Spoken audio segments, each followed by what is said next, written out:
from Vilnius, Lithuania, number 55. Coming up, they're doing the player introductions out in Salt Lake City. First up, Pepperdine and Seton Hall, and we will send you out to that game, West Region action, after this message and a word from your local station.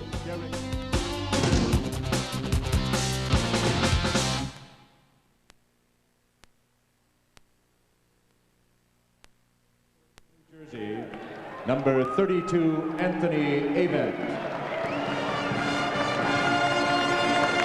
For Pepperdine, at guard, a 5'9" freshman from Glendale, Arizona, number 12, Damon Lopez.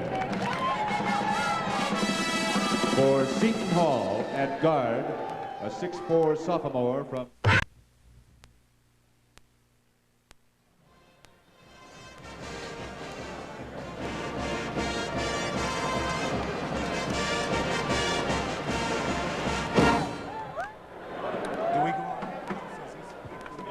This is CBS.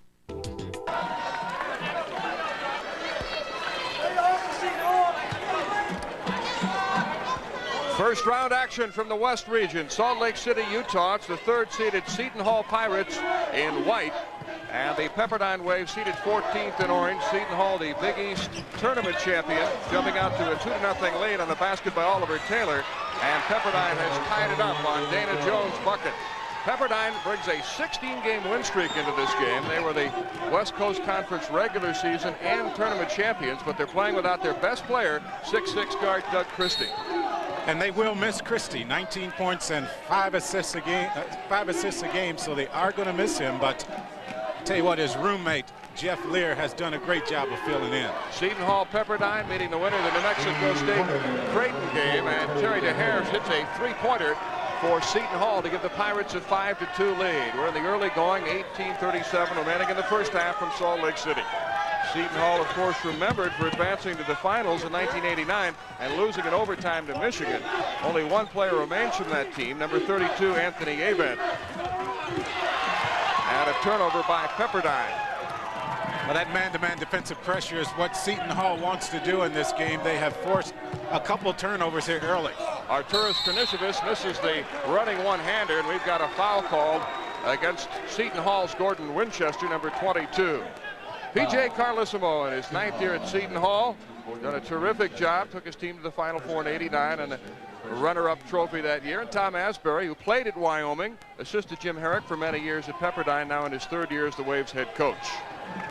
Asbury, while playing for Wyoming in the 1967 tournament, played against UCLA, then featuring Lou Alcindor, now known as Kareem Abdul-Jabbar. So he said, I know what I'm talking about when I tell my team we may be overmatched.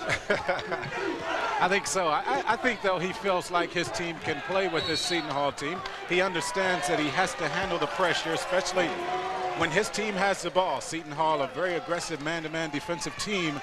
So far, they have forced a couple turnovers that have led to baskets on the other end. And Rick Welsh misses the chip shot. Players to keep your eye on for Seton Hall, number 20, Oliver Taylor, who's really been playing well. 24, Terry DeHare, his backcourt partner. 22 is Gordon Winchester. He takes it inside and feeds Arturas Kranishevich, who is fouled. Foul on Dana Jones at Pepperdine. Oliver Taylor does a great job of running this team. Of course, we know what he did in the finals of the Big East tournament. Made a couple of big shots, one against Pittsburgh, one against Villanova to win games.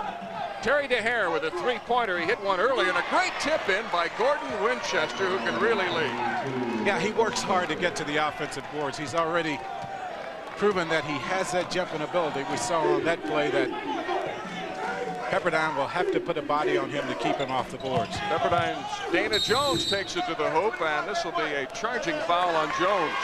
Tom Asbury said he has to shorten the game. He's going to use the shot clock. He doesn't want to get in a running game with Seton Hall. And that's a departure from the past, because when Doug Christie was healthy, they like to run, but they feel they just can't match up with Seton Hall. They only have 9 men in uniform, so they're shorthanded, and I think you'll see a lot of zone defense from Pepperdine for that reason, because they don't want to get into foul trouble. Get our first substitution. Steve Gild, number 10, is in for the Waves. What does Gild give them off the bench? Well, Gild is a guy that is a little bit taller, gives him some size in the backcourt. Defensive pressure is what he's noted for. Terry DeHare works his way inside. First team All Big East selection, Terry DeHare, a sophomore from Jersey City. For Pepperdine, number 12 is the point guard Damon Lopez, teamed up in the backcourt with number 10, Steve Guile. They have Derek Nother, 52, Jeff Lear, 34, and Dana Jones, 21 up front. And Pepperdine's being plagued by turnovers in the early going. And a reach-in foul is called on Rick Welch, number 15. Well, there's that pressure defense I have been talking about. Seton Hall very aggressive in the man-to-man. PJ Carlesimo said he will play the man-to-man about 90% of the time. He feels like with his team and the pressure, especially from the guards, the big guards, they should be able to force some turnovers. We have 16:32 remaining in the first half. Seton Hall leading 9-2. Avent with the jump hook and a rebound to Jeff Lear. I think you'll see, Jack, Seton Hall put a lot of pressure on Pepperdine's guards. They're small and not particularly quick.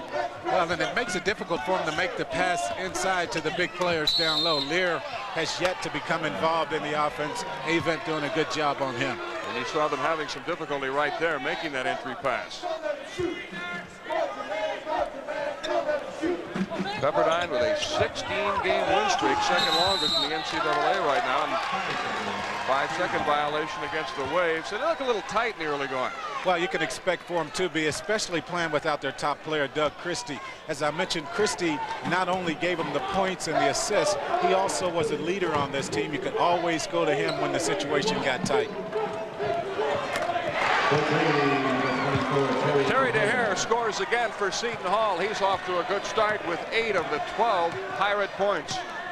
Well, when you're playing against a smaller player, as he is in this ball game, you don't have to hesitate on your jump shot. He's shooting it with a lot of confidence to this point.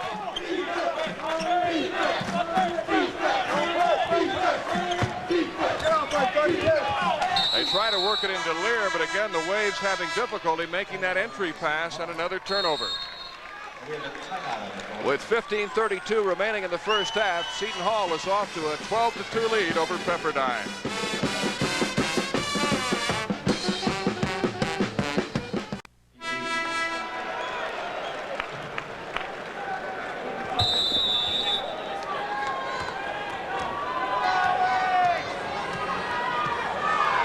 With 15:28 remaining in the first half, Seton Hall has a 12-2 lead. Terry DeHare firing up a lot of shots early. He's got that shooter's mentality. He's not shy about putting the ball up, that's for sure. He's shot it well so far, so you can expect for him to continue to shoot the ball. Rex Manu, number 44, is in the game now for Pepperdine. And still another Pepperdine turnover. That's their 6th turnover, and they've got to do a better job of protecting the ball. Well, Seton Hall understands that they have to go down low to Jeff Lear about every time down, so they are double teaming, getting good help on the weak side. Pepperdine playing man-to-man right now. Well, they've played man-to-man the entire game. We thought we would see some zone from them, but the way they're shooting from the outside, Seton Hall is shooting from the outside, you simply cannot go to the zone. Avent with a turnaround jumper. Nobody blocked him out. He scores, and there's a foul. Seton Hall's size inside is also doing some damage. Well, we've seen the advantage for Seton Hall at about every position to this point, and that's this time Anthony Avent works free after getting the shot off. You'll see him follow up. He's going to get bumped as he goes up for the second effort. Gets a chance here for a three-point play. Foul is on Rex Manu of Pepperdine. The Waves are having all sorts of problems. 6 turnovers, 4 team fouls in the early going. They're having problems getting the ball inside. They're really struggling right now. They've only gotten 4 shot attempts up at the basket. The turnovers and the double teaming defense by Seton Hall, the reason for that. The Pirates picking up at midcourt. They'll play man-to-man defense about 98% of the time. Occasionally, you'll see Seton Hall in a 1-3-1 trap. But they are an outstanding defensive team. They've held the opposition below 50% shooting this year. The only time they'll go to that 1-3-1 defense is if there's one player for Pepperdine that gets hot and starts to make the jump shots. Steve Guile misses the jumper. Manu leaping high and saves it. But Seton Hall has just bottled up the inside. They try to work it into Lear, and Avent is whistled for a foul. Well, Lear is the guy that they're going to go to. There's no question about it. Seton Hall understands that. They will make sure that they double team Jeff Lear every time he's posting up down on the low post. 15-2, Seton Hall. Guile with the entry pass to Lear, and that's one of the reasons Guile is in there. In addition to the fact that he gives them additional size, he's one of the best passers from the wing that they have. Yeah, he gets the ball in, and it's very difficult sometimes, especially when you're throwing it to smaller players, to get the pass in. You have to place it away from the defense, as he did that time. Number 10, Brian Caver, and number 21, Jerry Walker, in the game for Seton Hall.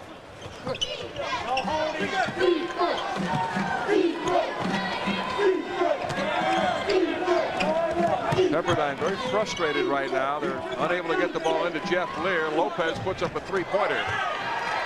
Well, until they make a shot from the outside, Seton Hall will continue to lay back in there and force. Caver, the freshman, misses the runner. Force the shot from the outside.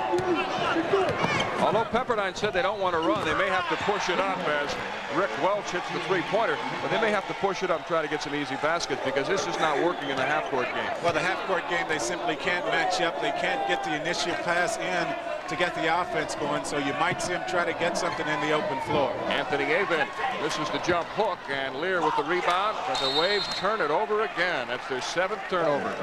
An indication right here that the Waves are just a little bit tight coming into this NCAA tournament. 13:02 remaining in the first half. It's been all Seton Hall so far. Oliver Taylor setting the Pirates in their offense. And a steal by Damon Lopez. It's out of bounds to Pepperdine. Seton Hall with one of the few turnovers we've seen them make to this point in this game. We get a substitution for Seton Hall. Arturas Karnišovas, a freshman from Lithuania, checks in. Of course, P.J. Carlesimo's teams are known for their international flavor. Karnišovas from Lithuania. Asaf Barnea is from Israel. And Andrew Gaze, a couple of years ago, the Australian who played so well for them. Another Pepperdine turnover on the steal by Brian Caver, trying to go coast to coast.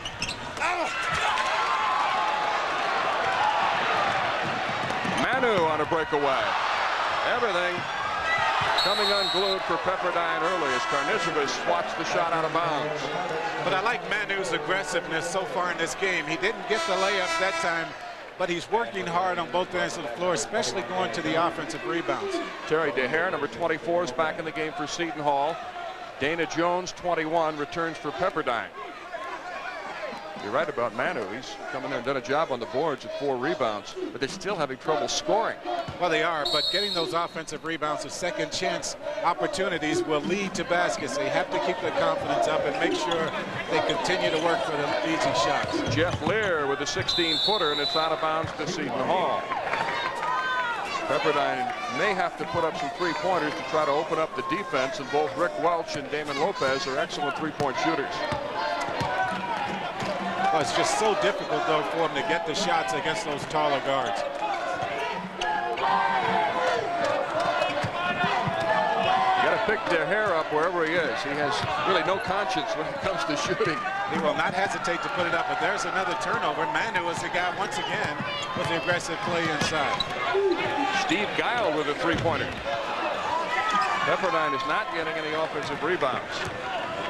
It's 15-5 Seton Hall. I like the way P.J. Carlesimo stepped up and told his team to slow it down just a little bit. You see what Pepperdine is doing from the field. DeHare works inside and scores, and there's a foul. So DeHare showing he can score from the outside as well as driving to the basket.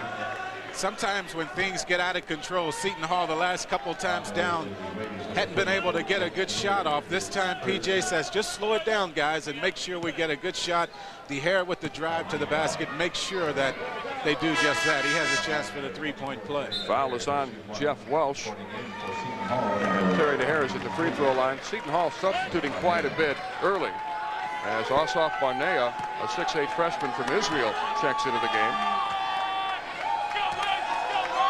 Well, it couldn't be better for P.J. Carlesimo's team right now. They have the comfortable lead. he can freely substitute players.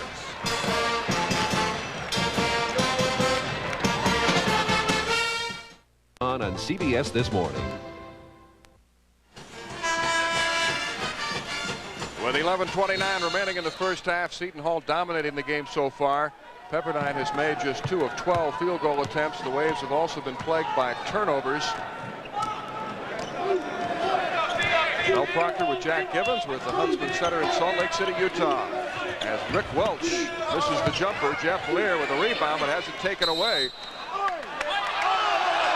And the official getting a little confused. Wally Tanner, Lynn Shortnessy, and Stanley Rote are the officials for this game. Well, I like the way Seton Hall is double teaming down low, making it very difficult for Pepperdine to get a shot off. I mean, Lear has not touched the ball, and if he has, he's had 2 or 3 players around him every time he's touched it. Lear had perhaps the best game of his career in the West Coast Conference Tournament Championship game against St. Mary's. He had 32 points and 14 rebounds. This time they get it into him, and he's able to draw the foul. Well, they're going to have to be consistent with their effort to get Lear involved in the game. Lear is their leading scorer, 18.5 points a game. Watch how they lean on him down low.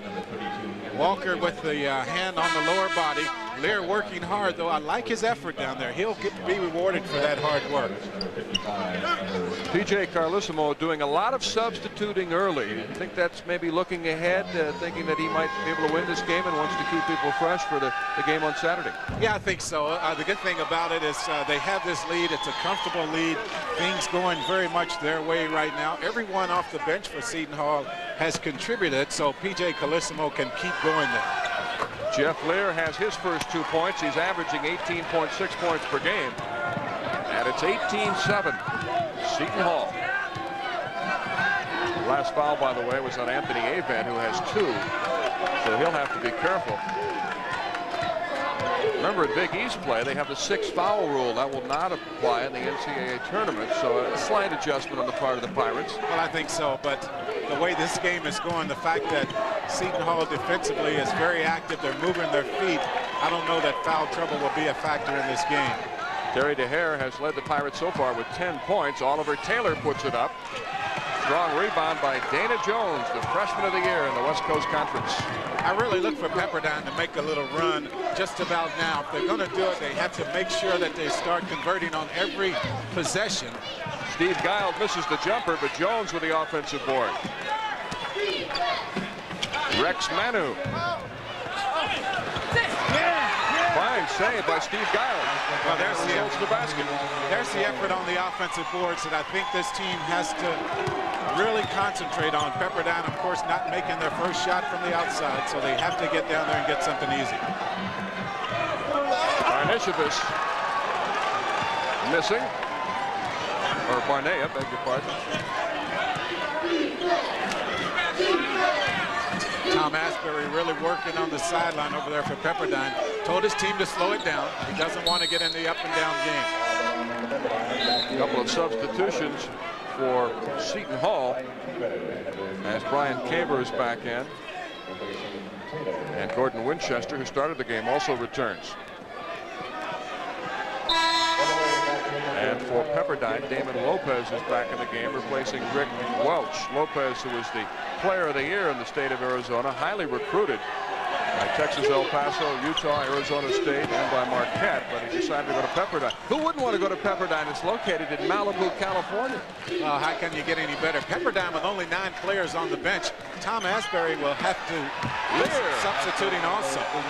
Jeff Lear beginning to get on track. His first field goal, and he has 4 points. I talked about how hard he was working down low on the low post to get open. He continues to work that way. He's going to get some shot opportunities. Terry DeHare with a 3-pointer. Well, just when Pepperdine starts to make the run, DeHare continues to come with the big basket. He has 14 first-half points, including a couple of 3-pointers, and Seton Hall leads by 10. Lopez for 3. And a foul against Seton Hall. Looks like it's on Gordon Winchester.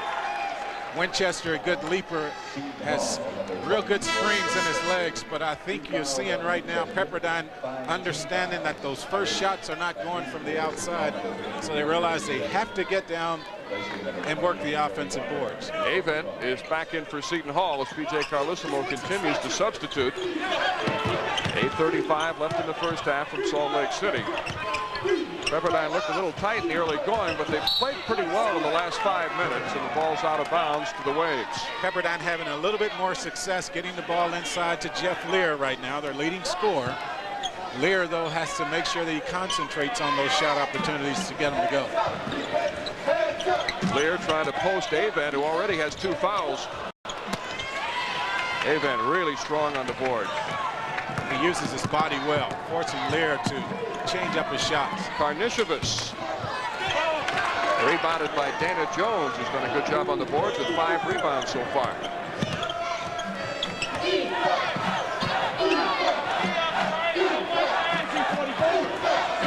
Tom Asbury said he was really worried about Seton Hall's backcourt quickness, and another turnover by the Waves.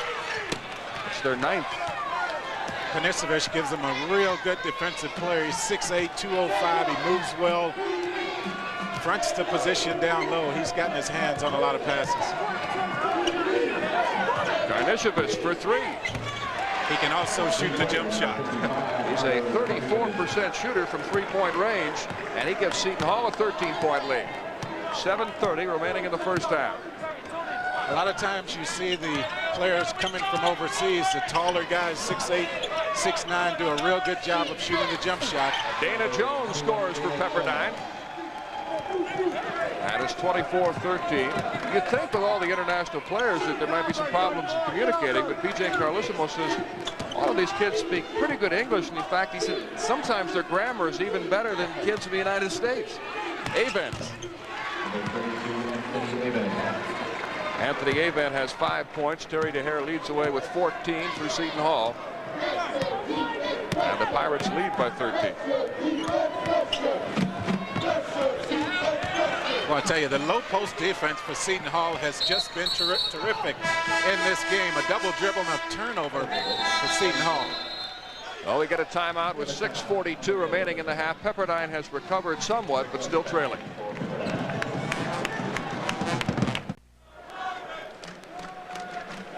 Seton Hall got off to a fast start behind the shooting of Terry DeHare and also capitalizing on Pepperdine turnovers. The Waves a little slow to get on track, although they've improved somewhat in the last 5 minutes, but still very poor shooting, 23% for Pepperdine and 10 turnovers resulting in 10 Seton Hall points. The good teams will take advantage of the turnovers when they get them. Seton Hall has forced 10, they've gotten 10 points. Steve Guild knocks it down. Guild, who was a high school teammate of 6'10" Cherokee Parks, the heralded high school player who's headed for Duke next year. They played together at Marina High School in Huntington Beach, California.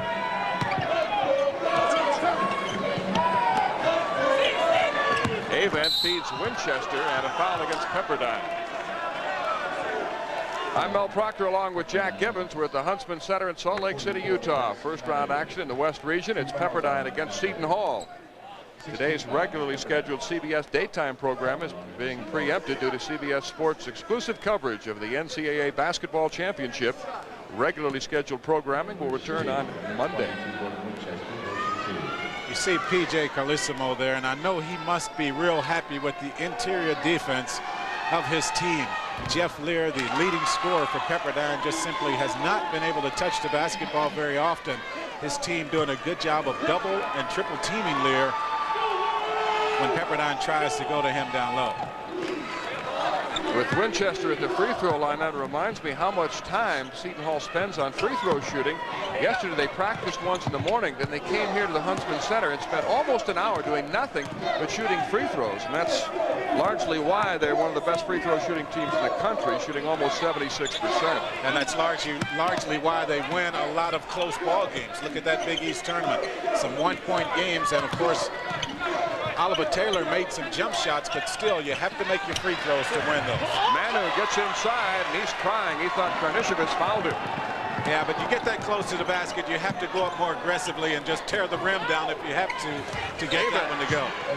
Anthony Avent doing some damage inside with 7 points. He and Terry DeHare have combined for 21 of the 29 Seton Hall points. 5.5 remaining, first half. This is Seton Hall's biggest lead, 14 points. Well, look at that aggressive man-to-man defense. We've talked about it inside, but it's coming from the guards on the outside also for Seton Hall. Pepperdine is still not getting many offensive rebounds. It's one shot and give it up to Seton Hall. Karnisovas for 3. He's hit 2 3-pointers. Oh, and he's doing an even better job down on the defensive end of the floor. He's made a couple 3-pointers from the outside, but boy, he is doing a good job on Manu down low, forced him to miss 2 layups. Well, under 5 minutes, first half from Salt Lake City. Giles tries to go inside to Manu and a collision. Brian Caver going down hard. Well, you'll see the help coming from the opposite side. This is the way Seton Hall has played the entire game. Boy, but the bodies get tangled up. Caver goes down very hard. And he's charged with the foul. And he gets called for the foul. He's out of the game. Now they're going to leave him in there. He seems to be okay. Look at that inside play. I've talked about it. Seton Hall 17-6 in that category. Eric Nother, number 52, is back in the game for Pepperdine, and Steve Giles scores from the outside. Giles, a 33% three-point shooter. He's played well off the bench. And Tom Esbury thought about starting him, but decided to go with his 2 little guards. Good effort. Giles, he saves it. Welch for 3. Shot 2-pointer. He was on the line. Just goes to show you what can happen when you give the effort. Getting down on the floor for the loose balls, got it to his teammate, led to the 3-point shot. Pepperdine starting to come back there. DeHare and Karnisovas hitting most of those 3-pointers from the outside. Traveling is called against Seton Hall. It looks like slowly the momentum is beginning to turn a little bit to Pepperdine now, as Oliver Taylor returns, probably to steady the team a little bit. Well, I think so. Taylor's one of those guys that from the point guard spot can really lead. Substitutes coming from both benches. Of course, this altitude out here could be a problem. Of course, both coaches understand that, so they're running players in very quickly. Salt Lake City is 4,400 feet, nearly a mile high. A lot of contact there. Nother going after the loose ball. It'll be Pepperdine's ball. And twice we've seen what happens when you give up your body. They're going to reverse the call. We'll talk about it when we get back.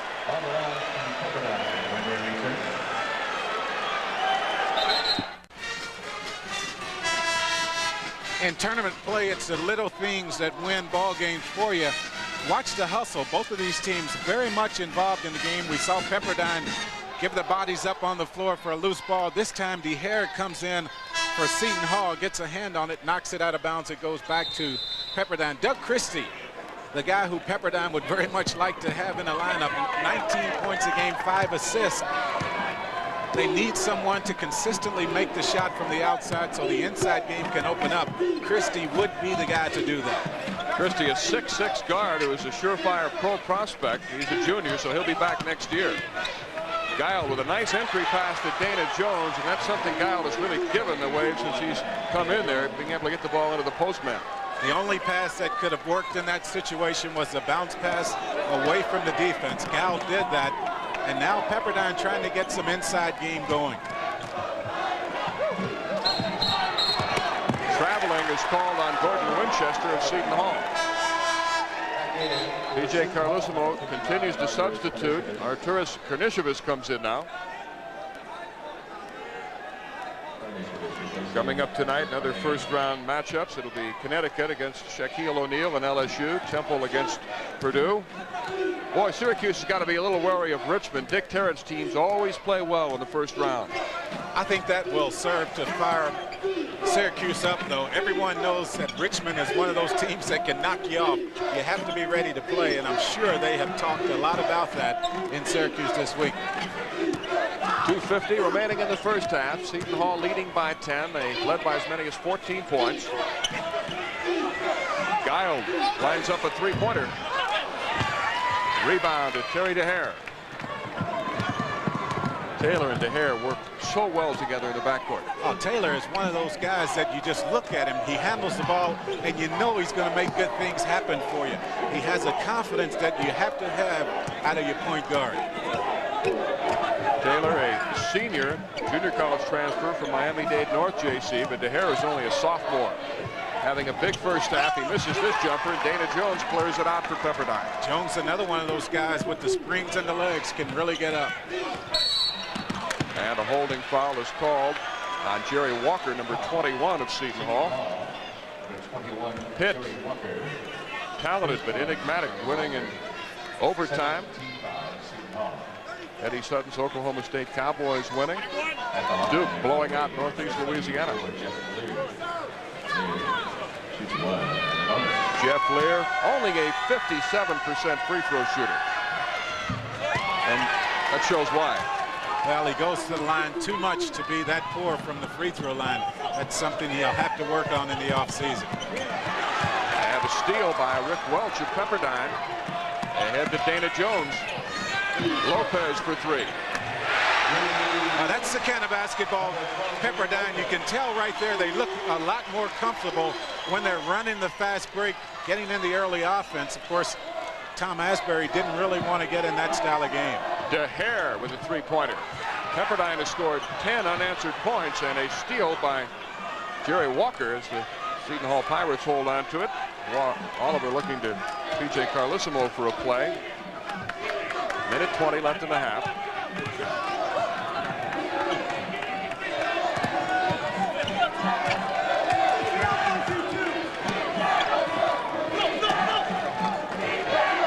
Taylor, three-pointer. An air ball. Well, that's not Taylor's shot. He needs to make sure that he tries to penetrate, try to work free for his teammates. Of course, he's capable of making those shots, but not under that kind of pressure. Early in the half, it looked like Pepperdine might get blown out. They fell behind by 14. They were turning the ball over and shooting poorly, but they've gotten themselves back into this game. Well, Welch misses the runner. I thought they would make a run because they were getting good shots. They came out just a little tight. Now they're playing with a lot more confidence. Remember, stay with us at halftime. Andrea Joyce and Mike Francesa coming up as they take a look at action elsewhere in this NCAA tournament. Oh, what a fun time of the year it is for college basketball. Very, very exciting. The NCAA tournament, nothing like it in all of sports. Seton Hall working for the last shot of the half.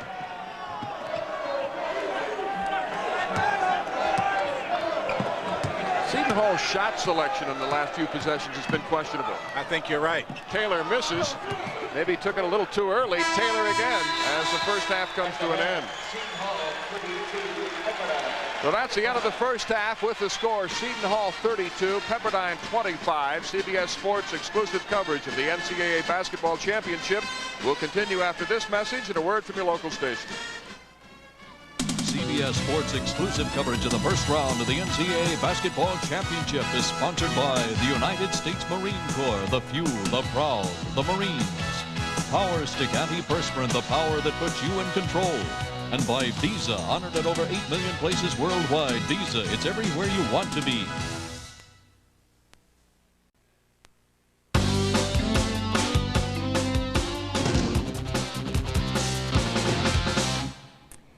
They're at halftime in Salt Lake City, and Seton Hall is leading Pepperdine. And Mike, Seton Hall is a team that you've been warning us about for several weeks, long before the Big East tournament. Because they play some of the best defense in the country. If they had not been in the West with UNLV, I would have picked them to go to the Final Four. They played great defense, got out to a 13-point lead here. P.J. Carlissimo went to his bench, used his depth. They have a 7-point lead now. I think they're in pretty good shape. Okay.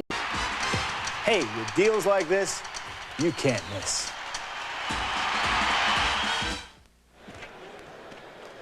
Seton Hall leads Pepperdine by 7 at the half, and will return to Salt Lake City, Utah after this message and a word from your local station. You're watching CBS Sports exclusive coverage of the NCAA Basketball Championship. CBS Sports exclusive coverage of the first round of the NCAA Basketball Championship is sponsored by Oldsmobile. Stop by your Oldsmobile dealer and see what's new from the new generation of Olds. State Farm Insurance, like a good neighbor, State Farm is there. And by Hertz. Whether you rent a car for business or pleasure, Hertz is America's wheels. You're looking at the state capitol in Salt Lake City, Utah, the site of West Region action. First round, Seton Hall and Pepperdine, and Terry DeHare scored 14 points in the first half to lead Seton Hall to the lead 32-25. But for a while, Jack, it looked like Pepperdine was going to get blown out. They fell behind 15-2. They made some changes and went to their bench. Steve Guild, Rex Manu, and the hustle is really what got them back in the game. I think so. They made some better efforts defensively. They came up with some steals, forced some turnovers themselves. Seton Hall early was doing a good job defensively. Now, this is the kind of effort that we saw. Look how many bodies end up on the floor, and this is the way Pepperdine got back into the game. That was Derek Nother going after that loose ball for Pepperdine. Pepperdine shooting improved in the last 5 minutes of the half, but still shooting only 33%. But keep in mind, Seton Hall holds the opposition to 40% shooting on the year, so they're right on schedule. Pepperdine leading the battle of the board so far, 23-14. But Seton Hall with Anthony Avent, Gordon Winchester, doing a lot of damage inside. DeHare was hot early, but he cooled off, missed his last few shots. Dana Jones did a good job with 8 points. A lot of those coming on offensive rebounds for Pepperdine. Don't think, though, that DeHare will not continue to shoot the basketball just because he cooled off just a little bit. He has the green light to go at any time. I like the job Pepperdine did late in the game on the boards, especially on the offensive end. Jeff Lear scores early, was held to just 5 shots in the first half, and they want to get him involved early. The Waves' leading scorer has only 6 points, and it's a 5-point Seton Hall lead. Yeah, he has to get more involved in the offense. Seton Hall did a real good job on him down low, especially early in the game, forced him to get out. Gordon Winchester missing the jumper, and Pepperdine with a fast break. 3-pointer here would cut the lead to 2, and both Welch and Lopez are 3-point threats. Nice entry pass into Derek Nother, but he shoots an air ball. I like the job Kanisevich does on defense. He is an aggressive player down there. Not a big body, but gets the job done. Taylor tried to force his way in and turned it over. Welch for 3, and it's a 2-point ball game. What a comeback by Pepperdine. They were down 14 in the first half. They trailed by just 2. Well, it was obvious that Pepperdine came out a little tight here in this ball game, but there it is, working on the inside once again. Avent with the big body down there gets open for the shot. And that basket by Anthony Avent broke a 15-0 run by Pepperdine. It's hard to see Pepperdine making a 15-0 run, but they sure did it. Good aggressive play led to the easy baskets. 3-point shooting of Welsh, Lopez, and Steve Guild opened up that defense somewhat and has allowed them to get the ball inside. Pepperdine moving the ball well. Dana Jones. 34-32, Seton Hall. Pepperdine playing with some confidence now. Well, they are, but Seton Hall has backed off a little bit defensively. For some reason, they're not as aggressive as they were when they started this game, and a good defensive play by Welch got the hand on that shot by DeHare. A chance to tie. A 3-pointer would give the Waves the lead for the first time. They want to be patient and get a good shot here. Yeah, the way this game started out, you couldn't imagine it being like that, been this close at this stage. Foul is on Arturas Karnišević of Seton Hall. That's his second. You're starting to see Seton Hall do a lot more reaching in instead of moving the feet as they were early. Mel Proctor along with Jack Gibbons. First round action from the Huntsman Special Events Center on the campus of the University of Utah. Seton Hall opened up a 15-2 lead to start the game. Pepperdine got back in the game with good play off the bench and hustle. They scored the last 10 points of the first half and have kept the pressure on Seton Hall in the second half. The Pirates lead by 2. Welch for 3. And look at the Waves go after the loose ball. They didn't get it, but that's the kind of hustle they've shown. Yeah, they understand they have to play that way to have a chance to win this game. We saw Seton Hall substitute quite a bit in the first half. That may have been due to the altitude here. They may cut down the substitutions in the second half as Anthony Avent scores again. Plus, Seton Hall got off to that good start. I mean, you have a 10 to 12-point lead, 15-point lead. You can afford to make the changes. Here they are going with their starters a little careless more. Pass by Derek Nothers, picked off by Oliver Taylor. Good hands by Dana Jones. He's quick.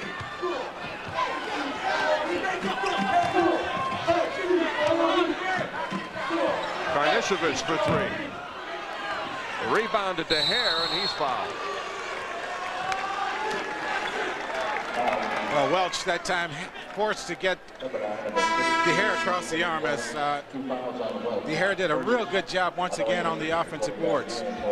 Number 10, Steve Gild, who gave the Waves a lift, comes back in, replacing Derek Nother. The foul was called on Rick Welch. That's his second.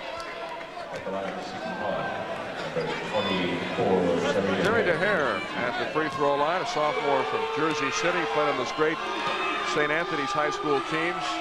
One of his teammates is Bobby Hurley, the point guard at Duke. And Jerry Walker, who plays for Seton Hall, was also a member of those clubs. They were the top-ranked high school team in the country at that time.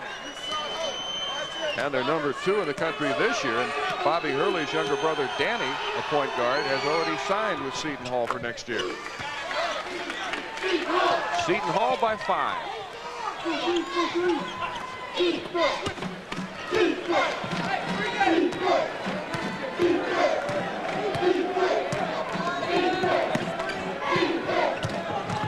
Seton Hall's gone all the way with a man-to-man defense.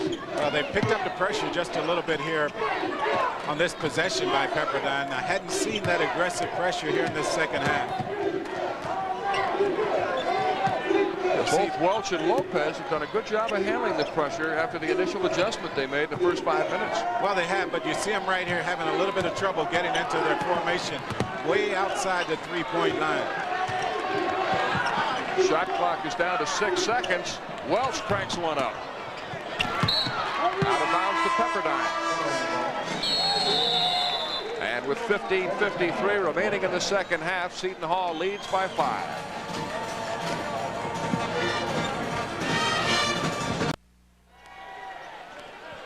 The winner of this Seton Hall Pepperdine matchup will face the winner of the New Mexico State Creighton game, and that one figures to be interesting. New Mexico State very quick, but Creighton has a good inside game. And then all the games coming up later tonight. I think Virginia BYU is going to be another good matchup. Yeah, that will be a good one. I'm looking forward to that game. That's going to be one that could go either way. Pepperdine turning the ball over. That's the 14th turnover in the game for the Waves. Once again, I think the Seton Hall defensive pressure has picked up once again. They are very active. The arms are in the passing lane. The feet are moving. And Seton Hall gives it right back. Let's set the lineups for you for Pepperdine. They have Lopez and Welch in the backcourt with Jones, Lear, and Gild on the front line. For Seton Hall, it's DeHare and Taylor at the guards with Avent, Karnisovich, and Winchester up front. Call all that, Jack? I think so.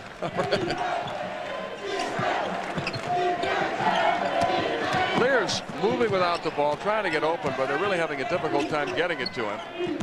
He hasn't had many shots. And this time, Avent picks up the foul going over his back. I like the patience Lear is showing, though. He's continuing to work hard, even though he's having a difficult time getting the ball down low. That time he did catch the ball.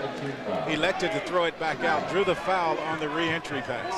The third foul on Anthony Avent, and a steal by Arturas Karnisovich. Boy, he has been there all game, coming over from the weak side, playing very, very well the weak side defense. Played good defense and hit a couple of three-pointers. He's had a good day so far.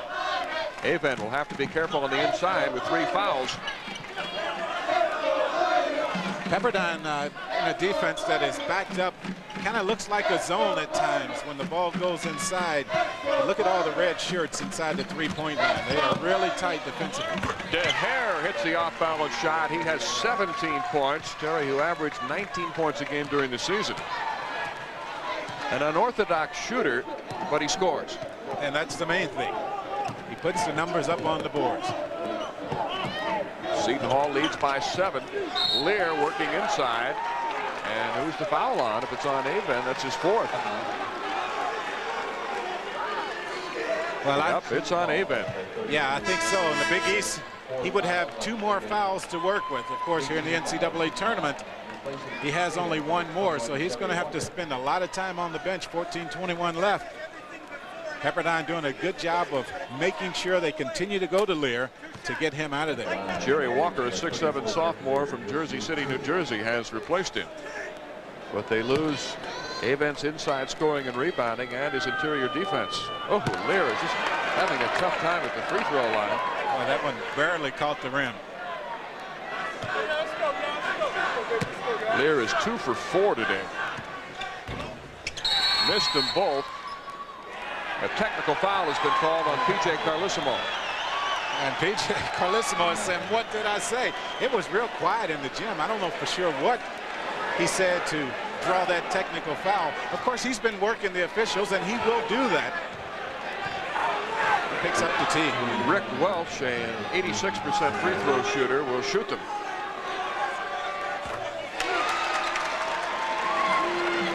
P.J. calls over his point guard and his captain, Oliver Taylor, and goes over and says, ask him, what's that for? What did I say to draw the technical? And Pepperdine cashes in on the technical foul to cut the lead to 5. Let's go. Well, Oliver Taylor getting some kind of an explanation from Wally Tanner, but I couldn't tell what he said. Well, I think Wally said... Lear's shot is whacked away, but he's going to be called for an offensive foul. No basket. Well, this is a tough break right here because a nice move. Lear finally able to get it. That's a good defensive play. Real good position. Could have gone either way. And they do call it. And do you think the fact that P.J. Carlesimo was on the officials hard maybe got him that call? Well, that's always a question whether it happened, but I think P.J. said the calling to that point has been a disgrace. The officials heard it. I think that's why the technical foul was gone. Terry DeHare scoring again for Seton Hall. He has 19 points, and the Pirates lead by 7. Look at the pressure now. This is the kind of pressure they started the game with. Look how far Pepperdine has to start their offense out on the floor. Taylor and DeHare turning up the heat on the Pepperdine guards, Lopez and Welch. Now they have a hard time looking over those taller guards. We talked about that earlier. Steve Guile misses a three-pointer. He hurried that shot and missed everything.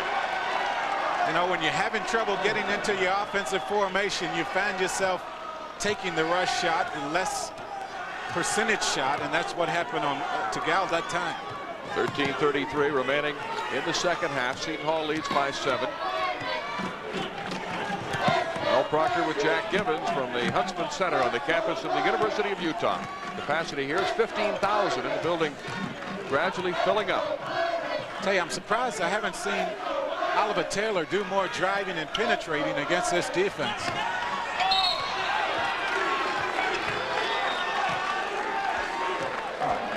And a foul coming up here against Pepperdine. It's on Welch. Rick Welch now has 3 fouls.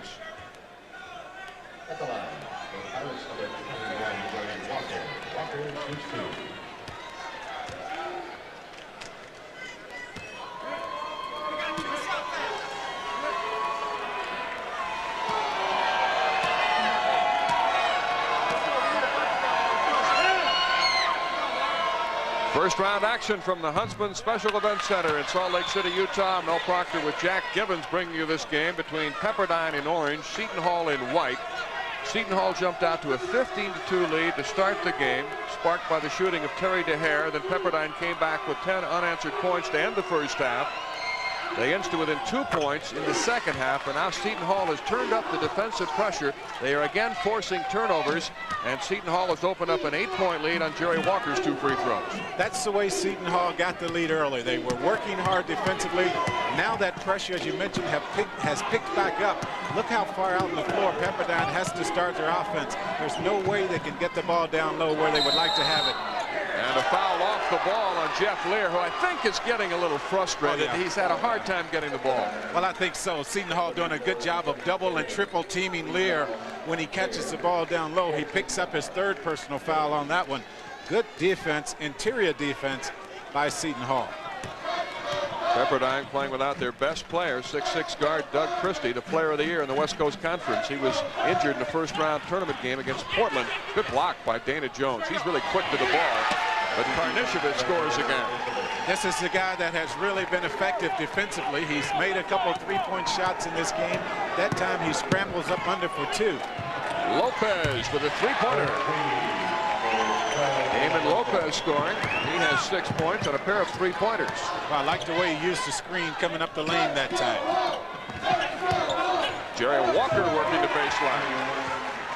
Well, Seton Hall really understands now that Lear, with 3 personal fouls, really the only big guy that has any effectiveness at all down low. He has to lay back now to keep from picking up foul number 4. Guile with a nice entry pass to Lear. He does that so well. Is that something you can learn, or is that just an innate talent, being able to make that pass? Passing is one of those things that you really have to work on. A lot of guys feel like that's not a real important part of the game, but that gets gets Guile a lot of playing time. And Jeff Lear has picked up his 4th foul.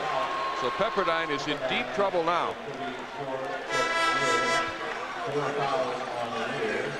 Rex Manu will replace Lear. It's been a frustrating day for Lear, held to just 8 points. Manu was coming in for Lear anyway. Unfortunately, there wasn't a dead ball situation to allow Manu to check into the game. Lear picks up personal foul number 4. He and Anthony Avon have to spend some time on the bench now, as both have 4. There's the injured Doug Christie. Not only is Pepperdine without Christie, they're also without a 6'10" center named Mark Georgeson, who broke his pelvis in a head-on automobile collision in Malibu Canyon. And his basketball career is finished, but he would have been on this team along with Christie. So with 11:44 remaining in the game, Seton Hall has opened up a 47-39 lead.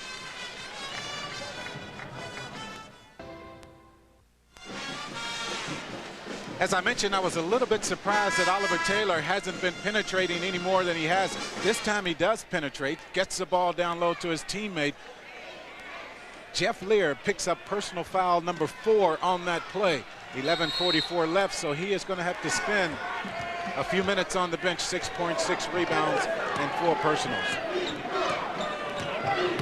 I'm not sure Pepperdine has a go-to guy now with Lear sidelined. They're without Christie, without Lear. They're really going to have to scramble to score now. Well, they really don't have a go-to guy down low, that's for sure. You might see Lopez, Welch start to shoot the ball a little more from the outside. They've already put up 12 three-pointers, making 5 of them. Steal by Brian Caver, and he passes in. Caver gives him that defensive pressure.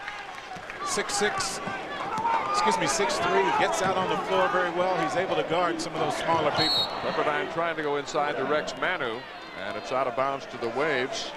Manu, who is from the Tongan Islands in the South Pacific, so this game definitely has an international flavor. Karnišovas from Lithuania, Asaf Barnea from Israel, Manu from Tonga.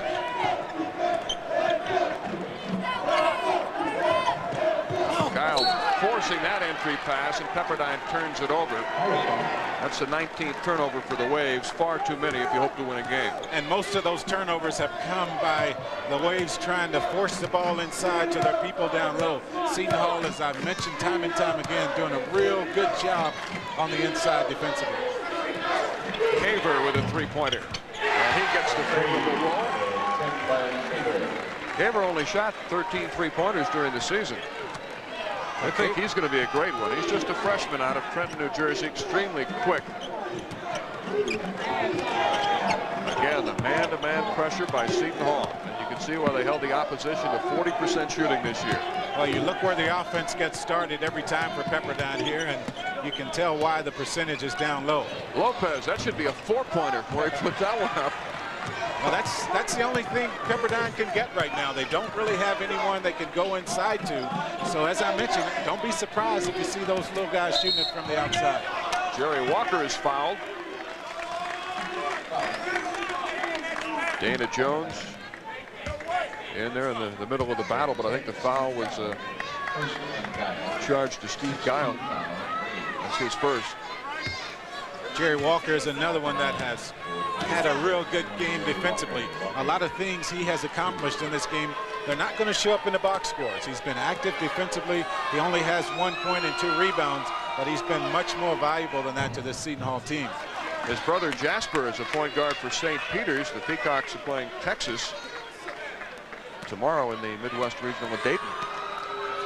They come from a tough section in Jersey City, the Lafayette section. Basketball has gone a long way to keeping them off the streets, according to Jerry. Seton Hall by 14 now. This match is their biggest lead.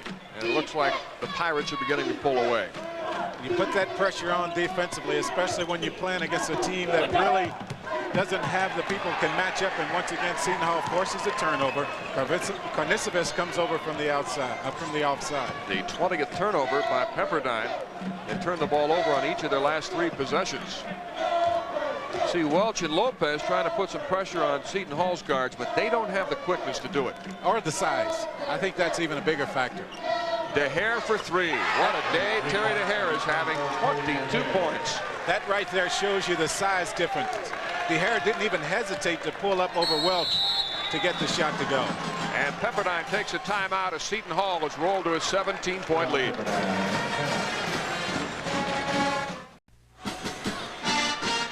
Seton Hall's highly touted defense has held Pepperdine to 38% shooting, and the Waves got into deep, deep trouble when Jeff Lear picked up his 4th foul. Anthony Avon had his 4th foul, but Seton Hall has more depth, and they've been able to handle foul problems. Lear coming back in now almost out of desperation with 9 minutes left. Well, you can't save him any longer. This game is very quickly getting out of hand. Tom Asbury understands that, so he might as well have him in the game. The 21st turnover. Nice pass by Karnisovas to DeHare for the jam. And you know how difficult a pass like that is to make. A bounce pass to a guy ahead of you on a fast break. That pass is difficult for a 6'2", 6'3" guard to make. There you had a 6'8" forward making that pass, but Karnisovas, a very talented player. There he is with the steal once again. How many times has he done that in this game? 19-point lead for Seton Hall. They've really pulled away. And a foul is called on Damon Lopez, trying to guard Terry DeHare, who's scored 24 points today. You can't have size. I guess the next best commodity in basketball is quickness, and this team, Seton Hall, has that. Oh, they do. And you had Damon Lopez on that play, 6'9", and I think that might be stretching it just a little bit, going against Terry DeHare at 6'4", and that's just not a good matchup. Obviously, the Seton Hall Pirates will win out every time in that matchup. Speaking of quickness, you'll see a team that's quicker than quick. New Mexico State coming up against Creighton. I was real impressed in watching them practice yesterday. They play hard every minute they're on the floor. Even yesterday in practice, they were working hard. A lot of teams came in, just shot around, but they worked hard.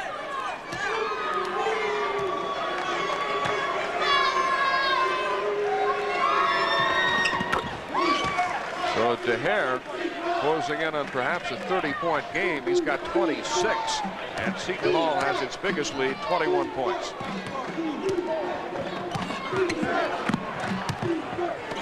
Pepperdine still hustling. Got to admire these guys, losing their best player just before the start of the tournament, coming in here against the 3rd-seeded team, and they gave Seton Hall a game for, well, first half and early in the second half. Well, they did, and Tom Asbury thought that if you're going to lose a guy, that's the one thing, of course, you can't prepare for, but it was good that Christie went out a couple games before the NCAA tournament. That gave this unit a chance to play without him in the lineup. They won a couple games, so their confidence was high coming in. Jeff Lear going to the free throw line to try to snap a run of 14 straight points by Seton Hall. There's Doug Christie. He'll be returning to action next year.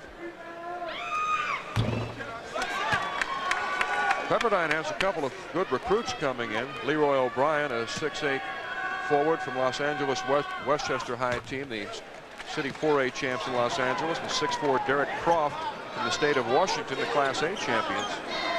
Seton Hall also has help on the way. 7'2" Luther Wright, a casualty of Proposition 48, high school All-American. He'll be eligible next year, so the rich get richer. Turnover by Seton Hall. That was a traveling violation. Well, it's fun watching P.J. Calissimo over there on the bench. Boy, he is really involved in this game, on his team, working the officials. Steve Guile comes off a pick. Karnisovas having a fine all-around game. Yeah. Good defense, rebounding, and hitting from the outside. Oh, you're so right. He is playing well on both ends of the floor. DeHare going hard to the hoop.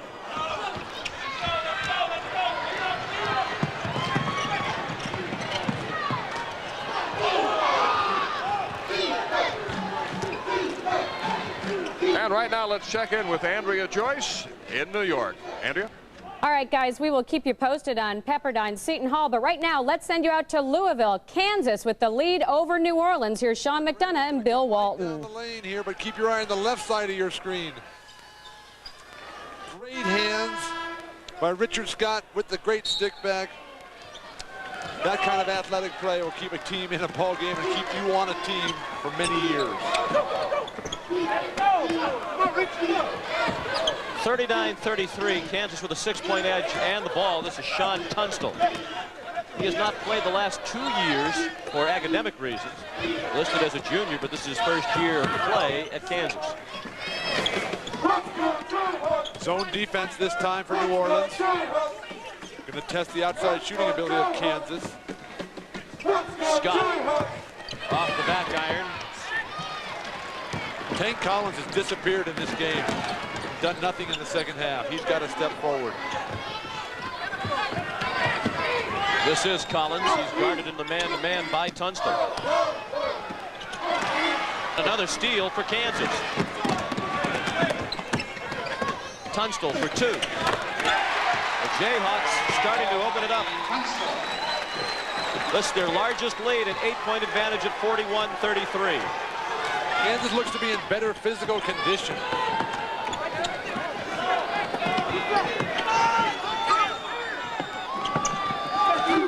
Simon surrounded by 3 Jayhawks. Collins still nowhere to be found. Turnovers, missed shots. That'll never get it done. Great ball movement there. Woodbury missed the 3. Kansas basketball.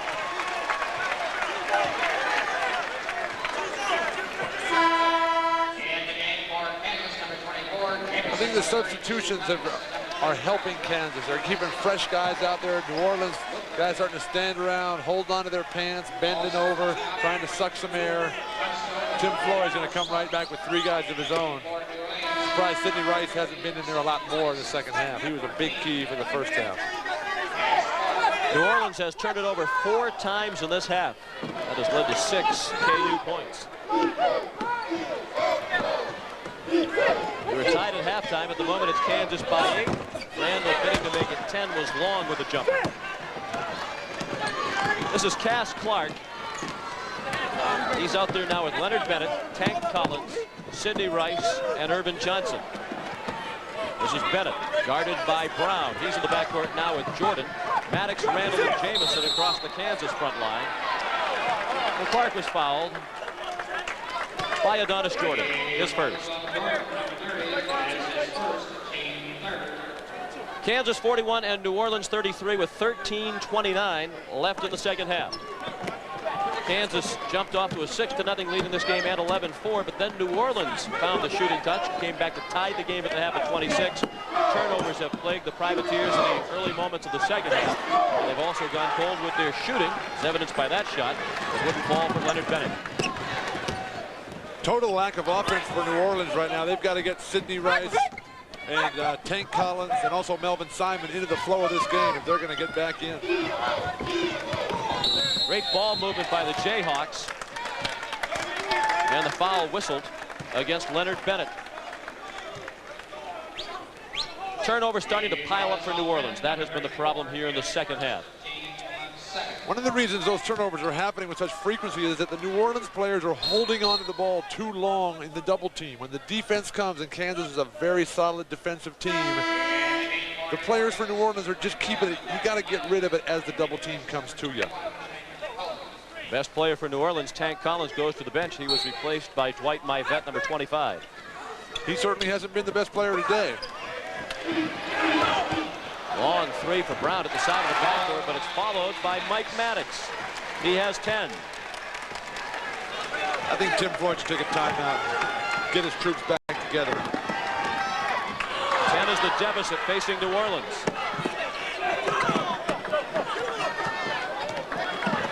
Clark nearly threw it away as Jordan got a piece of it. Now a foul called against Brown as he hacked Dwight Myvette. 3 fouls on Terry Brown. Our coverage continues in the first round of the NCAA Championship. 4 games coming your way at 7:30 Eastern Time. highlighted by the matchup between LSU and Connecticut. UConn, the 11 seed in the Midwest, LSU number 6, but with Shaquille O'Neal, a player who can take his teammates on his back and carry them for a while into the tournament. Sure hope that leg holds up for him. Also, don't overlook that USC-Florida State game, one of the best first-round matchups we have in this tournament. That game is in the Southeast region and will be played here in Louisville at 7:30 tonight. Tim Floyd, he brings an extra pair of pants to the game. He split his pants out one game and didn't have a second. His first game ever at Idaho. Ripped his pants and had to sit on the bench the rest of the game. Held ball, and it goes over to the Jayhawks. Jamison and Myvet tangling for it down low. The breaks are really going in Kansas's favor right now. The whole momentum, the sense of the flow of the game, Kansas has total control. 15 turnovers now for New Orleans. Steve Woodbury, number 20, in. Heading for the bench, Adonis Jordan. Sean Tunstall. He's in the backcourt with Woodbury, and he lost the ball to Myvet. 1-on-2. Myvet put the shot up, it would not drop. Johnson had a tip that would not fall as well. You got to wait for somebody else to come down. You make a couple of tough spin moves like Myvet did that time. Wait and pass it off to somebody else. Away from the play. Irvin Johnson just muscling Mark Randall off the box there. No need to do that. It's not like Mark Randall is Kareem Abdul-Jabbar, who's going to swing a sky hook on your face.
Welcome back to our studios in New York, everyone. Andrea Joyce along with Mike Francesa. Let's bring you up to date on the games that are in progress right now. Out in Salt Lake City, it's Pepperdine and Seton Hall, and the Pirates are leading that game in the second half, 66-48. NC State and Southern Miss out in College Park, East Region action, and NC State has pulled away in the second half.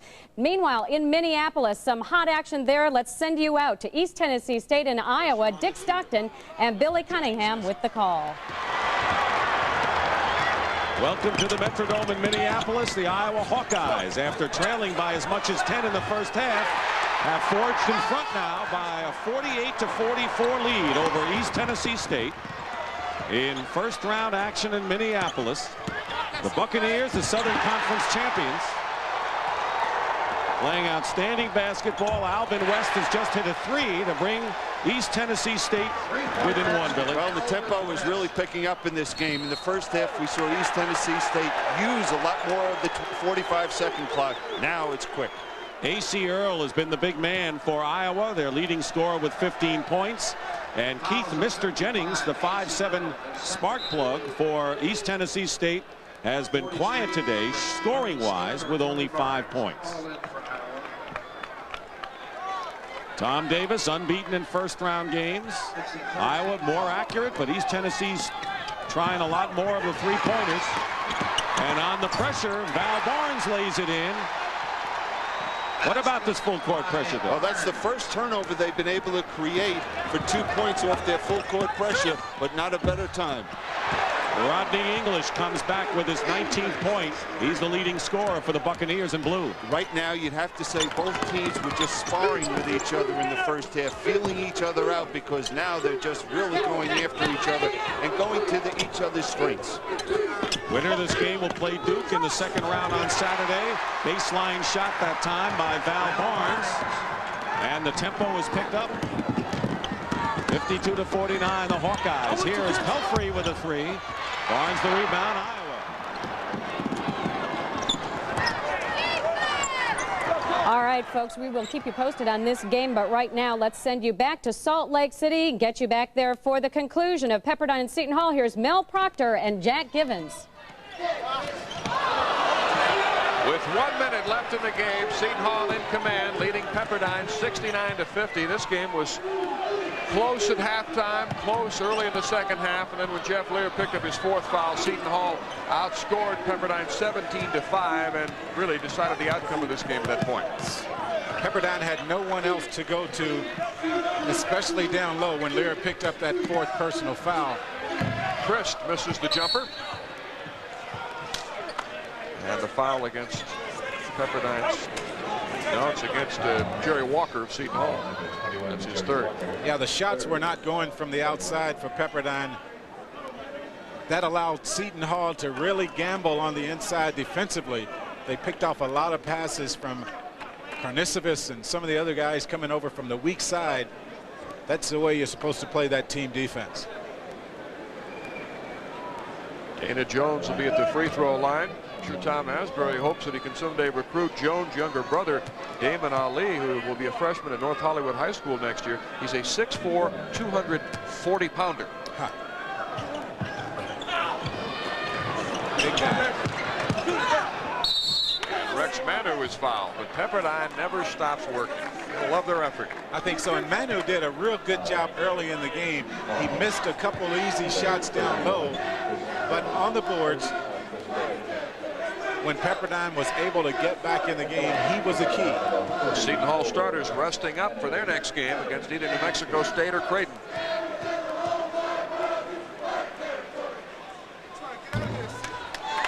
"27 seconds left in the game. So Pepperdine will finish its season with a 22-9 record, and their 16-game win streak comes to an end in the NCAA tournament. You have a young team, and Pepperdine does. You get in a game like this and you can really find the parts of the game that you really need to work on. Free throw shooting, one of those areas that Pepperdine will need to spend a lot of time on next season. Steve Clover with a 3-pointer. Derek Noether has never stopped hustling. You saw him diving for the loose ball in a replay we showed you earlier.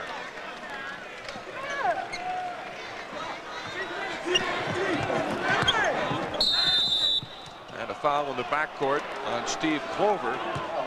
Steve will at least have something next to his name in the box score tomorrow. He'll have a foul. Well, he took the shot from the outside. He might be 0 for 1, 0 for 0 on the free throws and 1 foul, but his name will be listed. And as I mentioned, a lot of these guys that don't get to play very often, that's the main thing. They got to play in the NCAA tournament.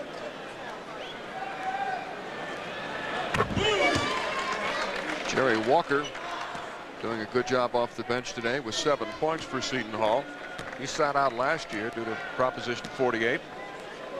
I'm glad to see him having a chance to score a couple of points, even though they are coming late. And from the free throw line, he played very well, did a real good job defensively. Oh, Seton Hall pulling away in the second half to win this game. Sanders misses a 3-pointer. Karnisovas with the rebound. Final score, Seton Hall 71, Pepperdine 51. Next contest in about 30 minutes. For Jack Gibbons, I'm Mel Proctor in Salt Lake City, Utah, where our final score in Game 1 of the West Region is Seton Hall 71, Pepperdine 51. Seton Hall will now face the winner of the Creighton, New Mexico State game. That should be an interesting matchup no matter who they play. The Chevrolet players of the game today are Rick Welch from Pepperdine and Terry DeHare of Seton Hall, who poured in 26 points this afternoon. You've been watching CBS Sports exclusive coverage of the NCAA Basketball Championship. Final score, Seton Hall 71, Pepperdine 51. Now let's go to Andrea Joyce and Mike Francesa in New York. All right, a convincing win for the Seton Hall Pirates. We want to remind you that our first round coverage continues tonight. Most of you, our primetime coverage will begin at 8 o'clock Eastern.